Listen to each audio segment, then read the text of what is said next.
Bench बना 24 मार्च को इस पे ऑर्डर हुआ कि ये आप इम्प्लीमेंट करेंगे। उस अदालत का ऑर्डर आज तक इम्प्लीमेंट नहीं हुआ। आज भी अदालत ने ऑर्डर किया है कि उसके मुताबिक अडियाला जेल का सुपरिटेंडेंट उस ऑर्डर को इम्प्लीमेंट करे। हमने 6 लीडरशिप की मुलाकातों के लिए नाम दिए हैं, उसमें वज़ीर आला की भी नाम शामिल है।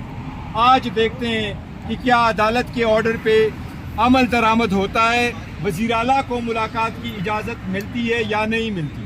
हमने बारहा कहा है कि अली अमीन साहब जब वज़ीर आला बने तो खान साहब के साथ मुलाकात के बाद उसने काबीना बनाया।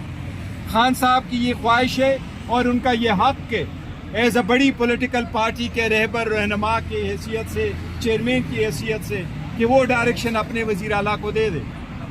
आज देखते हैं कि ये मुलाकात करते हैं कि नहीं। हमारे साथ गुज़श्ता 2 सालों से जितनी नाइंसाफ़ियाँ हुई है वो हम अदालत के सामने रख चुके हैं, लेकिन या हमारे साथ इंसाफ नहीं हुआ या हमारे केस पे फैसला नहीं हुआ, और अगर हमारे हक़ में फ़ैसला आया है तो वो इम्प्लीमेंट नहीं हुआ है। आज भी हम इस अदालत में उस इम्प्लीमेंटेशन के लिए मौजूद थे, वो कभी भी इम्प्लीमेंट नहीं हुआ। ये हमारे साथ नाइंसाफ़ी है, इसलिए हम इसके ख़िलाफ़ अदालत के सामने आए थे।